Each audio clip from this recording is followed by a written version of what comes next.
Michigan's three major research universities teaming up to find solutions to the flooding that's been plaguing Metro Detroit communities. Last June, water flooded freeways, flooded basements, and left thousands without power. Researchers from Michigan State University, the University of Michigan, and Wayne State University took part in a roundtable discussion this morning with other state leaders. They discussed better ways to handle storm water, improve pumping stations, and infrastructure. And 7 Up Front tonight takes us inside that very important discussion. Joining us live tonight, Dr. Brittany Fulter-Kane, Executive Director of the University Research Corridor. Doctor, thanks for being with us tonight. Thank you, Dave, for having me. Tell me briefly, if you can, about the roundtable this morning and the key points you're taking away from the discussion.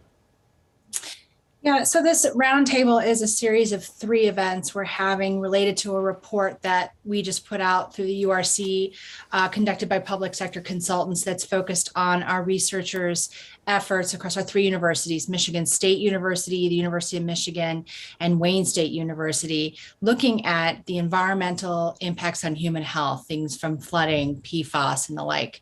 And today's conversation was focused on flooding due to failing infrastructure, which many of your viewers here in Detroit have unfortunately personal experience with. It's also an issue that extends beyond the Detroit region to places like Midland and Houghton and other places. And so our effort in this roundtable was to bring in key people from our universities, from the communities, from the public sector, and from the private sector to have a conversation, because each person is an expert within one particular area of a complex puzzle, and getting together, we can share that information and hopefully come up with a more comprehensive solution to the issue. Now, experts believe climate change driving the frequency of disasters we're seeing, and certainly that's not going to change or expected to change anytime soon. Is there anything we can do in the short term to at least lessen the severity of flooding events and their impact on homes and other property?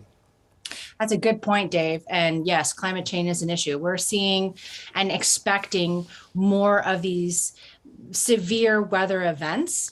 That is compounded because we are dealing with an infrastructure that is outdated. It is ill-equipped to handle what we're experiencing today.